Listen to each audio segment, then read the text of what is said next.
Jump statement. ठीक है, तो जंप स्टेटमेंट क्या आपको बताए थे कि हम लोगों को जावा में जो होता है 3 जंप स्टेटमेंट होता है। क्या क्या होता है आपका? ब्रेक, कंटिन्यू, रिटर्न, ये 3 हम लोग यूज़ करते हैं एज ए जंप स्टेटमेंट। और ये स्टेटमेंट का यूज़ क्या है वो भी हम लोग देखते हैं। मतलब ये कंट्रोल के लिए यूज़ होता है। हमको कहीं हम लॉजिक यूज़ कर रहे हैं, आप ऑलरेडी यूज़ कर चुके हैं स्विच केस में ब्रेक, तो ब्रेक हो गया। कंटिन्यू, हमको कोई प्रोग्राम हम ब्रेक करने के बाद हम सोच रहे हैं कि नहीं उसको कंटिन्यू किया जाए, कंटिन्यू। रिटर्न करना है तो रिटर्न ऑलरेडी आप यूज़ कर रहे हैं, रिटर्न 0 या रिटर्न ए बी लिखते हैं, वो भी चीज़ हो गया। तो ये आपका जंप स्टेटमेंट हो गया।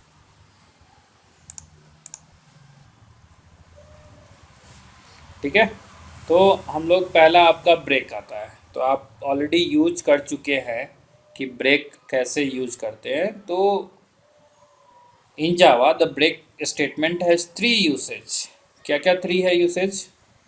First, as you have seen, it terminate a statement sequence in a switch statement. Already आप देख चुके हैं कि स्विच स्टेटमेंट में हम लोग टर्मिनेट के लिए यूज करते हैं। दूसरा हम लोग देख चुके हैं ऑलरेडी, हम लोग लूप एग्जिट करने के लिए यूज करते हैं। ठीक है, तीसरा हम लोग it can be use to civilized forms of go to. मतलब आप ब्रेक करने के बाद वो पार्टिकुलर उस लूप पे जाने के लिए हम वहाँ पे अगर एग्जिट करेंगे तो वो होगा। उसके बाद using break to exit a loop, हम अगर लूप यूज़ कर रहे हैं, हमको उसको एग्जिट करना है तो हम ब्रेक यूज़ कर देंगे। तो by using break you can force immediately termination for a loop. अगर आपको ब्रेक करना है लूप को कंटिन्यू क्विकली, तो आप ब्रेक यूज कर दीजिए, आपका लूप एग्जिट हो जाएगा, क्लोज हो जाएगा। ठीक है, और when break statement is encountered inside the loop, then loop is terminated and the program control resume at the next statement. तो क्या होगा, अगर हमने लूप के अंदर यूज कर दिया है तो वो ब्रेक हो जाएगा, लेकिन नेक्स्ट स्टेटमेंट के लिए वो वेट करेगा कि नेक्स्ट स्टेटमेंट उसका क्या है। ठीक है, using break to exit a loop. So अगर आप फोर्स कर रहे हैं इमीडिएटली टर्मिनेशन लूप के लिए, तो आपको फॉर के बाद आप यूज़ कर लीजिए। अगर उसके अंदर आपको यूज़ करना है, सेम स्टेटमेंट यहाँ भी लिखा हुआ है। ठीक है, तो break statement is encounter inside a loop, the loop is terminated and the program control resume at the next statement. मतलब अगर हम फॉर के अंदर यानी लूप के अंदर हम ब्रेक यूज करते हैं तो वो टर्मिनेट हो जाएगा मेरा लूप, लेकिन क्या होगा, प्रोग्राम का कंट्रोल वेट करेगा, रिज्यूम होगा नेक्स्ट स्टेटमेंट के लिए। लूप में अगला नेक्स्ट स्टेटमेंट क्या है। ठीक है, तो इसके लिए हम लोग यूज़ करते हैं। एग्जाम्पल आप देखिए, एग्जाम्पल में हमने क्या किया, ब्रेक लूप क्लास यूज़ किया, मेन मेथड क्रिएट किए, हम 1 to 100 नंबर प्रिंट करने के लिए दिए। ठीक है, इनिशियलाइजेशन हो गया, कंडीशन हो गया और इंक्रीमेंट ऑपरेटर हो गया।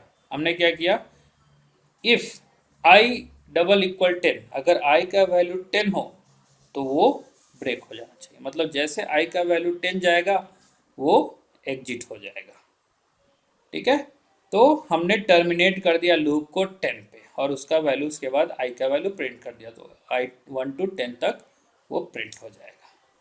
ठीक है, और उसके बाद हम लोग लूप कंप्लीट कर दिए। ठीक है, ये हमारा हो गया। नेक्स्ट कंटिन्यू, कंटिन्यू है, 1 मिनट रुकिए। हाँ गुड मॉर्निंग सर। हाँ good morning sir. Morning. And what are you doing? Just taking class sir. Huh? Taking class sir. You are taking class, huh? Yes sir. Which one? That I told you ना sir, BCA. Okay. Carry on. Just I'll call you in 10 minutes sir. No problem. Carry on. I will call you in the evening. Okay sir. After. Okay, sir.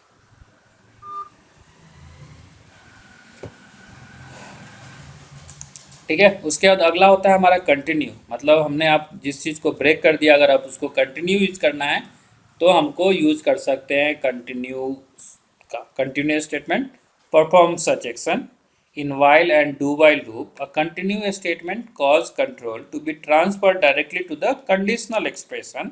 तो हम लोग क्या करेंगे, do while loop में या while loop में अगर जैसे हम कंटिन्यू यूज किए तो हमारा ब्रेक अगर हम नहीं यूज करें तो हमारा कंटिन्यू एक्शन जो है हमारा कंटिन्यूसली परफॉर्म होगा, मतलब नेक्स्ट लाइन के लिए हमारा चला जाएगा। एग्जाम्पल क्या होगा, अभी आपने देखिए, अभी हमने क्या किया था, हमने प्रोग्राम लिखा, हमने जस्ट आई का वैल्यू आई को प्रिंट किया। हमने क्या किया, if I modulus of equal to 2, मतलब आई को अगर 2 से भाग देंगे और शेषफल अगर 0 आया, अगर हम ये लिख देते हैं ना तो हमारा कंडीशन स्टॉप हो जाएगा। लेकिन हम क्या करें, नहीं, कंटिन्यू होना चाहिए, तो ये प्रोग्राम आपका कंटिन्यू होगा, ये ब्रेक नहीं होगा। अगर हम यहाँ पे ब्रेक दे देते और प्रिंट करते तो आपका सिर्फ आई का वैल्यू वही प्रिंट होता जो हमने जहाँ तक हमारा कंडीशन रन हुआ है, उसके बाद नहीं तो एग्जिट हो जाता है यहाँ। लेकिन हम लोग क्या किए, कंटिन्यू कर दिए, तो हम कंटिन्यूस फ्लो कर दिए। रिटर्न का क्या यूज करते हैं, तीसरा होता है रिटर्न। तो return statement is use to explicitly return from a method. तो हम सब लोग यूज कर चुके ऑलरेडी रिटर्न, ठीक है। तो रिटर्न जैसे स्टेटमेंट यूज कीजिएगा तो वो एक्चुअली एक्सप्लिसिटली रिटर्न होता है। ये कॉज होता है, कारण बनता है क्या, प्रोग्राम कंट्रोल का transfer back to the caller method, मतलब जो फंक्शन मेथड कॉल हो रहा है वहाँ पे इसको जाके डायरेक्ट करेगा। Such method categorise as a jump statement, ठीक है।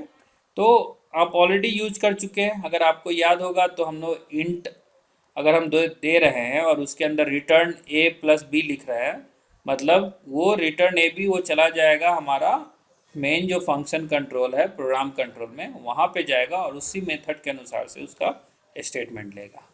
एग्जाम्पल क्या हो गया, आप देखिए यहाँ पे हमने अभी तक बुलियन का यूज़ नहीं किया था।